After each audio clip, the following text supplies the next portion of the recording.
Good morning. So today join me in South Wales for a visit to Dinefwr Parklands. We get to visit a 12th century castle and a manor house dating back to the 1600s. Enjoy. The walk to the castle from the car park is only around 20 minutes, but can be very muddy and really steep in parts. Just follow the track from the car park up the hill and keep to your left. Following a left-hand bend, you then begin the ascent up the hill, passing through a meadow full of sheep. After a steep climb, you enter into an ancient wooded area, before once again encountering another hill up to the castle.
Dinefwr Castle was built in the 12th century, although it is believed that a previous castle stood here as early as the 9th century.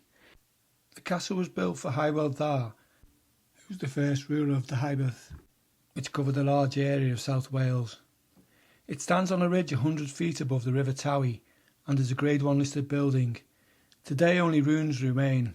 The castle was taken over by the English in 1316 and suffered damage due to fire. Rhys ap Thomas took possession in the early 1500s and carried out extensive rebuilding, and then in 1531 the castle was once again taken over by the English, following the execution of his grandson, Rhys ap Griffith.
Built in 1600 by Edward Rice, Newton House takes its name from the new town built for the English settlers in the medieval period. The Jacobean mansion, from which the current house evolved, was built on a site that has been occupied for around 2,000 years. The exterior that you see today dates back from the 1850s, when a fashionable Gothic facade was added. Within the house, many of the original 17th century features can still be seen, including a magnificent grand staircase and exceptional ornate ceilings.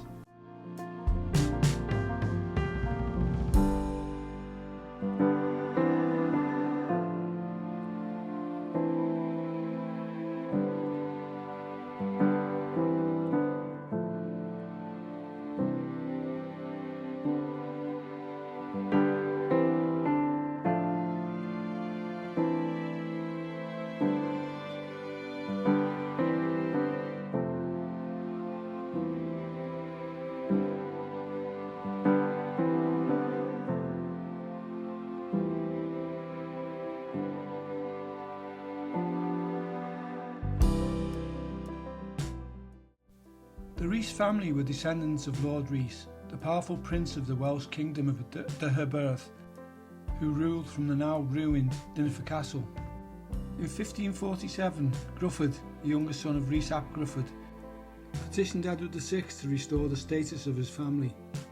This was granted, so the Gruffydd ap Rhys, or Griffith Rice, as it was now known, began buying back the family's lost land.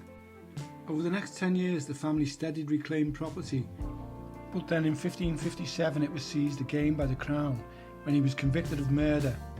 Somehow he gained a pardon and carried on building up the castle. His son Walter and grandson Henry continued the work well into the 17th century. By 1659, Henry's son Edward owned the Dinefwr estate. He created a deer park, moved roads for the enlargement of the house, and built boundary walls, with Dinefwr back in the family. The Rice family started an important new phase of landscape development, and this was continued after Edward's death in around 1663 by his brother Walter. During the 18th century, the gardens and parks of many large houses were redesigned to reflect a new understanding and admiration of the natural landscape, and Dinefwr Park was no exception. The owners of the Dinefwr estate at the time were George Rice and wife Cecil.